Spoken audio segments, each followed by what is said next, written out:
Welcome to The Explainer. Today we're cracking open the archives to take a really close look at Cheerbot Video 2 and the Genesis prototype.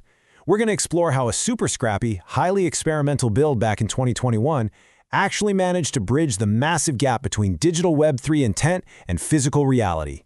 It's just a fascinating, foundational look at the very early days of physical automation, literally taking ideas right out of the ether and grounding them in the real world. So, we're kicking things off with a massive macro question today. How exactly do we translate our messy, totally boundless human imagination into the strict, rigid execution of physical hardware? Seriously, think about it for a second. How do we take an abstract thought, an intention, or a digital asset floating out there on the internet and use it to physically move something in the real world? It's kind of the ultimate translation problem. Okay, let's take a super quick look at our roadmap. We're going to cover the digital-physical divide, the 2021 Genesis prototype, a $10 hardware switchboard, the Twilio SMS hybrid app, command-line Ethereum tipping, and finally, the physical execution legacy. All right, diving right into the first stop on our roadmap, the digital-physical divide, specifically looking at wet code versus dry code. To really appreciate the elegance of the solution we're about to look at, we first have to grasp the sheer scale of the problem separating our minds from our machines.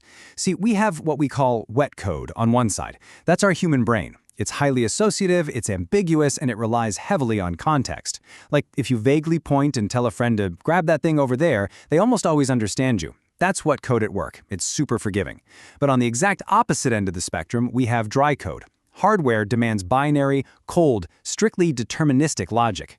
You literally can't just throw fuzzy human feelings or ambiguous commands at a microchip. If a single semicolon is out of place, the whole system crashes. It requires absolute, zero ambiguity precision. Moving right along to the 2021 Genesis prototype, which was fundamentally a 0-to-1 sandbox experiment. The developers here didn't try to tackle this massive divide by firing up some bloated corporate server farm. Instead, they approached it as a pure 0-to-1 sandbox experiment just to build up physical automation literacy. Back in 2020, they created this foundational pager software prototype, but the real magic, the heavy lifting, happened in mid-2021, right around the northern summer solstice. Picture this scrappy, sweaty hacker experiment, late nights, tons of trial and error, actively testing a hybrid app just trying to get a physical piece of hardware to respond to a digital ping. All of that grueling groundwork eventually culminated in late 2021, when this entire experimental build was proudly showcased at the KB3 Expo.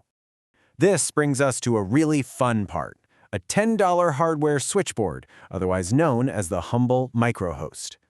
You know, you'd probably assume that bridging this crazy digital-physical divide would take millions in VC money, or maybe some hyper-complex, heavily guarded robotic setup in a lab. But the actual solution was sitting right there, humbly on a desk. $10. Literally, for the price of a vaguely fancy lunch sandwich, you get the cost of a Raspberry Pi Zero. They chose this incredibly accessible open-source computer to act as the hardware's nervous system. It is genuinely absurd and honestly brilliant that such a monumental technological hurdle was solved with a $10 piece of kit. So, why is this tiny little board so powerful? Let's break it down. First, by acting as a localized microhost, it completely bypasses the need for heavy, laggy, centralized servers. You actually own the execution. Second, it utilizes physical general-purpose input-output, or GPIO pins. These tiny metal prongs literally act like a physical switchboard, translating raw math directly into electricity. Third, it uses an e-ink display that's perfectly visible even in bright sunlight. And fourth, and this is an absolute game-changer, that display state persists even if you completely pull the plug and shut off the power. Meaning, the digital action becomes a permanent physical artifact in the real world, totally independent of a constant power supply. Okay, let's peel back the layers on the software side with the Twilio SMS hybrid app and how it routes human intent. To keep the data flowing smoothly without breaking down, they used this really unique hybrid script-as-database architecture. If that sounds kinda dense, just think of it like a highly efficient restaurant kitchen where the recipe book itself is actively cooking the food at the exact same time you're reading it. It blends the predictable structural order of a normal database with dynamic, executable change logic, which ensures the physical hardware fires off perfectly without getting all tangled up in messy digital timing issues. Picture this: someone halfway across the country types a little frog emoji into their phone and hits send using Twilio programmable SMS.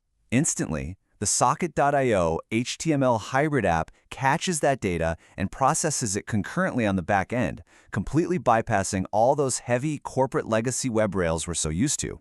And without skipping a beat, the Cheerbot's e-ink display updates locally right there on the desk to show that exact frog. It is a totally seamless journey from human intent routed through SMS directly into localized physical reality. Which naturally leads us to command line Ethereum tipping and verifying the sweat of the brown. So they nail the SMS stuff, right? But then the project quickly escalates. The 2021 prototype proved it could actually pull unalterable financial truth directly from the Ethereum blockchain. Imagine a fan sending a Web3 tip to besttape.eth, but instead of relying on some automated cloud service to notice it, a human pilot actually uses a command line interface to actively query the Etherscan API. The second the verified tip is found on the ledger, the Cheerbot instantly dispenses a physical heart right on the e-ink screen. It literally takes abstract digital currency and transforms it into a concrete, visible hardware reaction. Let's pause here for a second because this dynamic is absolutely crucial. By manually typing in that command line query to check for tips, the creator is establishing what we call the record of sweat. They are mathematically proving that biological human horsepower was at the wheel. The human does the manual verification, the sweat, so the machine can flawlessly and deterministically execute the action. It proves absolute, undeniable intent before a single physical thing is triggered. Finally, let's look at the physical execution legacy and what we call the dawn of phygital realization. Bringing this all together, it's pretty wild to see how a scrappy little $10 build cemented the foundation for a massive technological shift. The 2021 Cheerbot wasn't just some fun desktop toy. It was the absolute genesis of phygital realization. It basically laid the groundwork for how we even think about digital ownership crossing into physical spaces today. It proved, definitively, that deterministic logic, smart contracts, and digital intent could flawlessly manifest in the physical world without needing permission from massive tech conglomerates. As we wrap up today's explainer, I really want to leave you with this final thought. You've just seen how a $10 board, some clever code, and a little bit of human sweat can bridge the massive gap between the internet and the physical world. So now that you hold the sovereign tools to locally orchestrate reality without the guesswork or the bloat of centralized servers, what will you program it to do? Where will you invest your intent? Thank you so much for joining me on this awesome digital archaeological dig. Keep learning, keep building, and we'll see you next time.